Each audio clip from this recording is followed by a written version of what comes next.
What is going on, everybody? Thank you for tuning in to another edition of On the Road to Victory. I'm your host, Jimmy Smith, and I hope you're all enjoying this beautiful Tuesday. Got a little nip in the air, but it's a nice one, nice and sunny out there, so go enjoy it while you can. But I appreciate you taking the time. Just got back with a little man. Wanted to jump on here quickly, kind of sort out all this news we got in the last 12 hours here, essentially 24, whatever the F in hell, whenever it happened. You guys know all the injuries, everything that's going down, but we talked about them individually. Now that we know where a couple of these guys are signed, we're going to talk about that, and then we're going to take a look at the updated roster, depth chart, practice squad, so you know what this team looks like. I know there's a lot of moves, so I want to keep you ahead of the game here. Talked about the injury news with Lane Johnson, Reed Blankenship yesterday. If you missed that, go check those out. But I appreciate each and every one of you taking the time. Let's jump right into this. We're going to start it off talking about Anthony Harris, Brett Kern, both being added to the practice squad. Now, this is something we talked about last night when we mentioned Brett Kern. My man Drew in the building. Let's go. Hope you're doing well, my man. Appreciate you taking the time, tuning in here. Just talking about these moves that we mentioned last night. You remember what I said last night about Brett Kern. You know, you can elevate him 3 times. Same goes for Anthony Harris. Elevate them 3 times. So we'll see who gets placed on IR. Well, Arryn Siposs is the guy we're going to talk about in a second that was on IR. So that told me, okay, if you're adding him and you didn't put Reed Blankenship on there, that means he's not going on IR. So 2-3 weeks. Anthony Harris, he gets 3 practice squad elevations, so he doesn't need to be signed to the active roster. Now, Brett Kern, we're going to see if he's still got it. Dude's a Pro Bowler. He's been playing. This is his 16th year, so we'll make sure that he's the guy. And then if you need to, after the 3rd elevation, sign him to the active roster for a week, whatever you got to do. They'll figure it out with all the moving parts. But for right now, all you have to do is elevate these guys from the practice squad. So these were the moves that were made today. I mentioned Siposs placed on IR, but Anthony Harris, Brett Kern, now on the practice squad. So, again, 3 elevations per season. So, these guys can be elevated 3 times. Again, if Brett Kern is needed, they'll send him to the active roster. But what you can do is, my understanding, my belief is that you can actually just elevate them a 4th time, but this time they can't do the whole going right back to the practice squad. They actually have to go through waivers again. You would have to cut them and add them on the active roster if you actually wanted them there.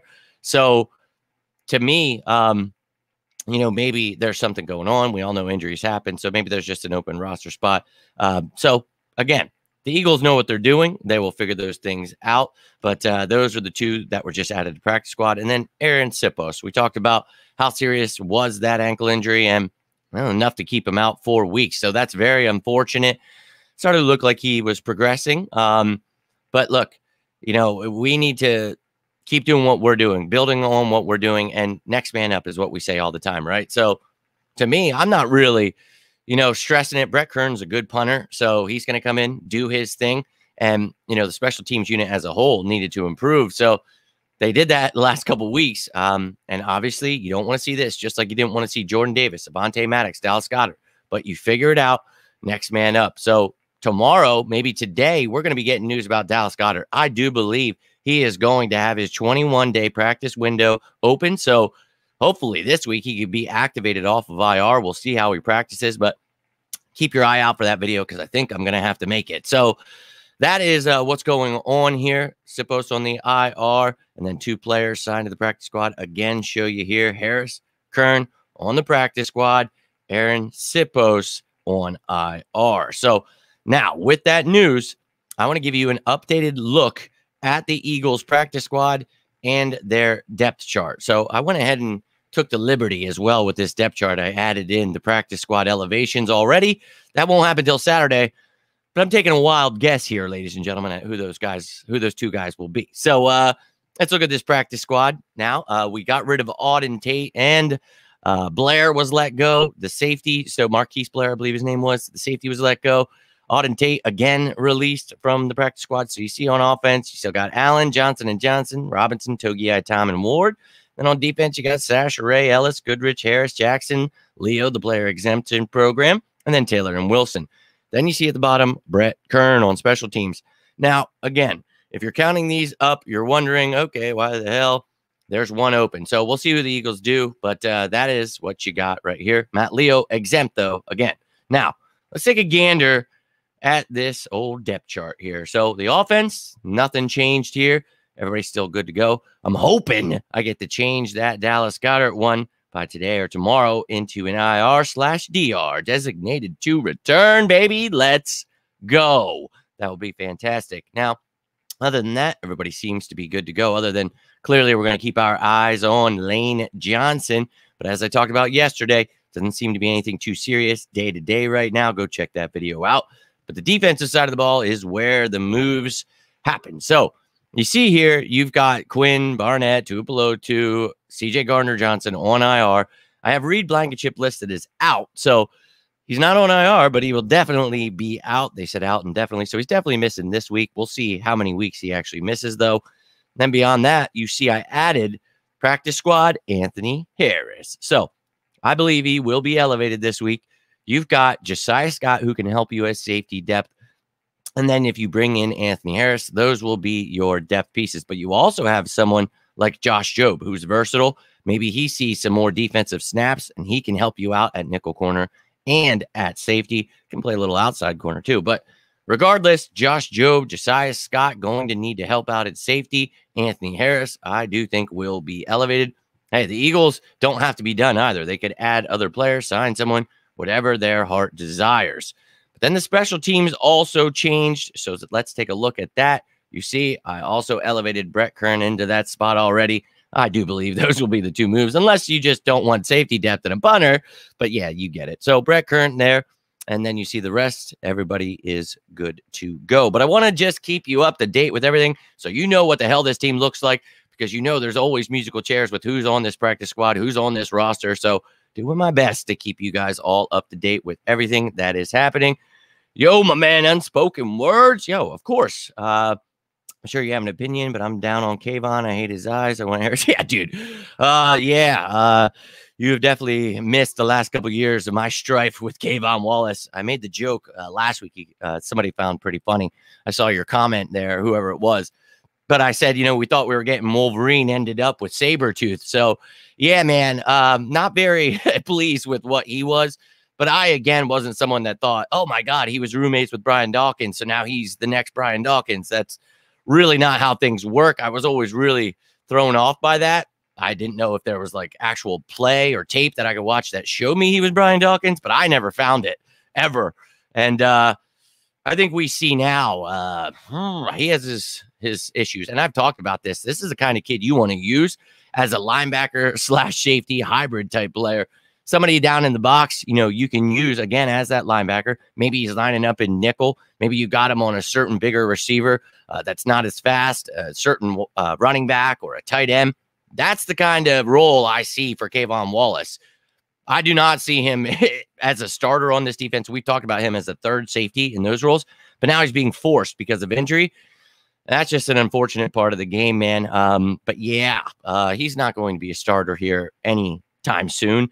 And the Eagles, you got to definitely go after that in the draft next year. We've talked about it, safety, corner, outside, linebacker, edge rusher, you get it. So happy Tuesday to you, Liz. Appreciate you tuning in. Really appreciate each and every one of you. I hope you guys were able to catch that video earlier.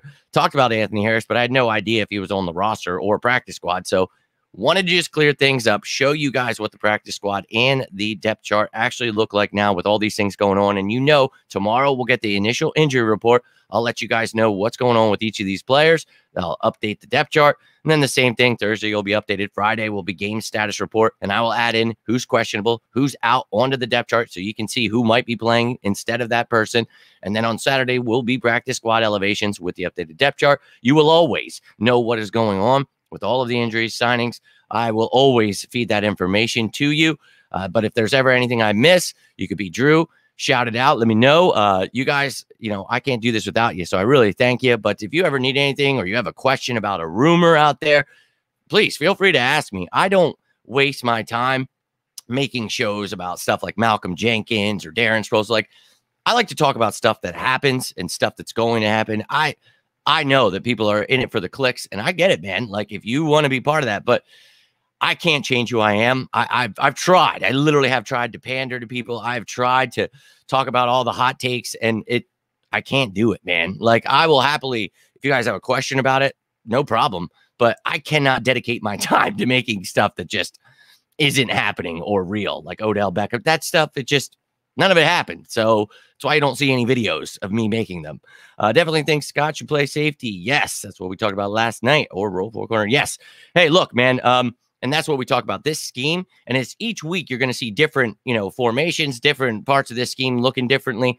That's okay, because based on matchups, we have such a versatile defense that you can play in so many different ways. And one of the things I talk about is the versatility of these defensive backs. So as I just mentioned, and as we talked about last night, Josiah Scott is the guy, for me, that needs to play more safety reps. He wasn't able to do that when we got CJ Gardner-Johnson hurt, because of the fact that Avonte Maddox was out. But that's the great thing about Josiah Scott, his versatility, able to play that nickel cornerback spot, free safety, do all that stuff. But yeah, I think he needs to be the guy that is used again.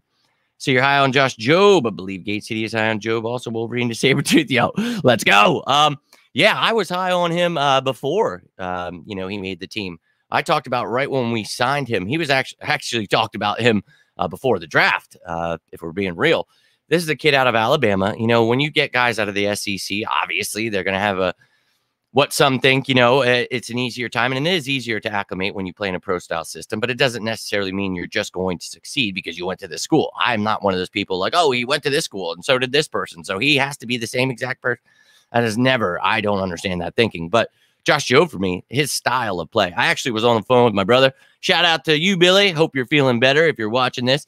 But I was talking. He asked me about Josh Jobe last night and why I like him. And one of the things I talked about was, you guys remember when I was invited to that closed practice this week and I destroyed all of their narratives. Jalen Hurts is getting sacked by ghosts in 7-on-7s and everybody sucks in this defense. They're switching. And I was like, Then I got invited and I was like, let me find out what's actually happening. So I started posting about how Jalen Hurts looks perfect, how we got Lane Johnson looking like the best he's ever looked. Now you see these guys are having their best seasons ever. They tried to put out shitty narratives, and I destroyed them. And then as soon as I went to that practice, you saw they all had to start switching what they were saying. They're like, oh, well, he could. They did have a good practice. And it's like, yeah, we know. I caught you. So wasn't allowed to, take videos or anything. They make you put your phones away. But I got these bad boys. And, one of the people I talked about that day was Josh Jobe. And I obviously wanted him to make the 53 because I wanted him before the draft. So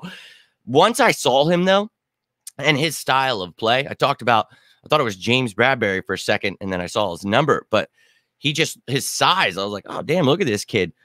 But again, with Josiah Scott, Avonte Maddox, Andre Sacheret on the practice squad, these versatile defensive backs who can play nickel corner, who can play safety, help you out there, that's Josh Jobe. So I felt, to me, that was why he had such a great chance of making this roster. When I had him on my initial 53-man roster, it was because of the versatility he brings. And I think this week might be the week we actually have to, and you don't have to use him a lot, but special teams reps, maybe a couple defensive, but you might have to actually use him now because of all of the injuries. But for me, man, he is a physical corner. He reminds me of James Bradbury. But the thing about him is he can play inside, he can play outside.